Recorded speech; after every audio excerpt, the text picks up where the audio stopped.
kita pergi dinas. Penting masuk kerja di luar apa aja boleh, penting wajib dinas ya. Okey. Ni kita dah sampai di Longa ni. Dekat pantai ni. Kantor kita enggak jauh lagi ke Lepung. Kantor di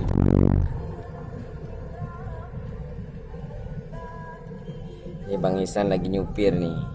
Supir Bandar Aceh Medan ni.